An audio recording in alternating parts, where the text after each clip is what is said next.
దేవునికి స్తోత్రాలు. మీ అందరికీ నా హృదయపూర్వక వందనాలమ్మ. Praise the lord. ద్వితీయోపదేశ కాండము 6వ అధ్యాయం 5వ వచనం చదువుకుందాం. నీ పూర్ణ హృదయముతోనూ, నీ పూర్ణ ఆత్మతోనూ, నీ పూర్ణ శక్తితోనూ నీ దేవుడైన యెహోవాను ప్రేమింపవలెను. దేవునికి స్తోత్రం. హల్లెలూయా. ఈ ఉదయకాల సమయంలో దేవాదేవుడు మనతో మాట్లాడుతున్న మాట ఏంటంటే, నీ పూర్ణ హృదయముతోనూ, నీ పూర్ణ ఆత్మతోనూ, నీ పూర్ణ శక్తితోనూ మన తండ్రి అయిన దేవుణ్ణి ప్రేమించాలంట.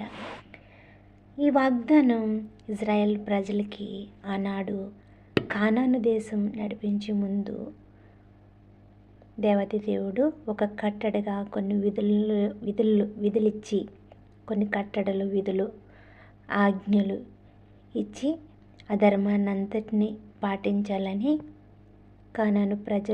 కానాను దేశం వెళ్ళే ముందు ఇజ్రాయెల్ ప్రజలకి చెప్పున్నారు. ఎందుకు ఇటువంటి నీ పూర్ణ హృదయంతో, పూర్ణ ఆత్మతో, పూర్ణ శక్తితో దేవుని మనము ప్రార్థించాలి, ఆయన ప్రేమించాలి అంటే గనక వారంటండి దేవుడికి భయపడాలని, అలాగే దేవుడి కట్టడలన్నిటిని, ఆయన ఆజ్ఞలన్నిటిని వాళ్ళు గైకొన్నప్పుడు వాళ్ళ దీర్ఘాయుష్మంతులు అవుతారని, అలాగే వారికి స్వాధీనపరుచుకునే దేశాన్ని కూడా వారు వెళ్ళి స్వాధీనపరుచుకుంటారు.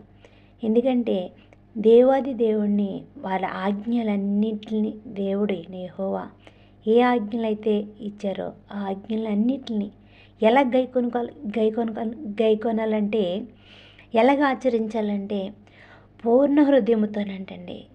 మామూలుగా ఏదో ఎలా చేసేద్దాము అనేది కాదు, కానీ పూర్ణంగా, మనస్ఫూర్తిగా, పూర్ణ హృదయముతో, పూర్ణ ఆత్మతో, పూర్ణ శక్తితో ఆయన ఆజ్ఞలన్నిటిని, ఆయన చెప్పిన విధులన్నిటిని, ఆయన కట్టడాలన్నిటినీ వారు నెరవేర్చినప్పుడు వారు వెళ్ళే గమ్యానికి సక్రమంగా వెళ్తారని దేవాది దేవుడు చెప్పి ఉన్నాడు. కానీ ఈ పూర్ణ హృదయంతో, పూర్ణ ఆత్మతో, పూర్ణ శక్తితో దేవుణ్ణి ప్రేమించాలని ఆనాడు ఇజ్రాయేల్ ప్రజలకు చెప్పారు కదండి. మరి ఈ దినాన్ని మనం ఎలా అనుకోవాలి?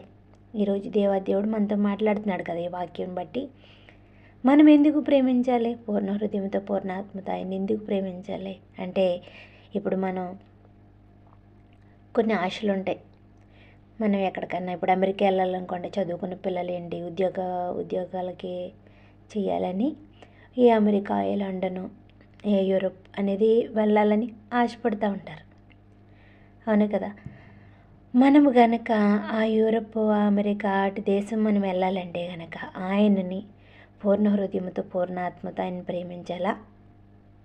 మనం ఎలా అర్థం చేసుకోవాలి ఈరోజు ఈ కాల సమయంలో? అలా కాదండి. ఆనాడు ఇజ్రాయేల్ ప్రజల్ని కానాను దేశం పంపిస్తానని దేవాది దేవుడు వాగ్దానం చేశాడు కాబట్టి ఆయన వాగ్దానాన్ని నెరవేర్చాలంటే కనుక ఆయన్ని ఎలా ప్రేమించాలంటే పూర్ణ ఆత్మతో, పూర్ణ మనస్సుతో, పూర్ణ శక్తితో ఆయన్ని ప్రేమించేవారుగా వాళ్ళు ఉండాలి. ఎందుకంటే ఆయన వాగ్దానాన్ని అప్పుడు నెరవేరుస్తాడు. కానీ మనందరికీ దేవాది దేవుడు యేసుక్రీస్తు ప్రభువారిని ఈ లోకంలోనికి పంపించి ఆయన ఏం చెప్పారంటే, మిమ్మల్ని అందరినీ నా మహిమ రాజ్యంలోకి, తండ్రి అయిన దేవుడి దగ్గరికి నేను మిమ్మల్ని చేరుస్తానని యేసు ప్రభు ద్వారా మనకు వాగ్దానం చేసి ఉన్నాడు. మనము ఆయన చెప్పిన వాగ్దానం మన పట్ల నెరవేర్చాలంటే మనం ఏం చేయాలంటే, ఆనాడు ఇజ్రాయేల్ ప్రజలు దేవాది దేవుణ్ణి ఎలా అయితే ప్రేమించారో, ఎటువంటి హృదయముతో ఆయన ఆరాధించారో, ఎటువంటి శక్తి కలిగి ఆయన వారిని దేవాది దేవుణ్ణి ప్రార్థించారో, అట్రీతిగానే మనము కూడా పూర్ణ మనసుతో, పూర్ణ ఆత్మతో, పూర్ణ శక్తితో ఆయన్ని గనక మనం ప్రేమించి, ఆయన్ని ఆరాధించి, ఆయన కృప కొరకు మనం కనిపెట్టుకుంటే గనక మనం ఆయన చెప్పిన ప్రతి కట్టడలను, విధులన్నిటిని మనము ఎలాగ నెరవేర్చాలంటే కనుక పూర్ణ మనసుతో, పూర్ణ ఆత్మతో, పూర్ణ శక్తితో గనక వాటిలన్నిటిని అనుసరించినప్పుడు మనందరికీ కూడా పరలోక రాజ్యం అనే నిత్య రాజ్యవాసులుగా మనందరినీ ఎంపిక చేస్తానని దేవాది దేవుడు ఈ ఉదయకాల సమయంలో నీతో నాతో అందరితోనూ మాట్లాడుతున్నాడు.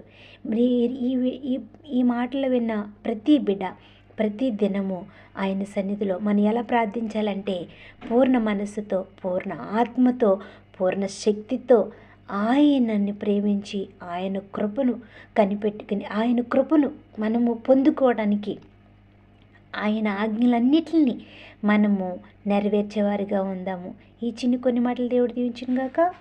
ఆమేన్.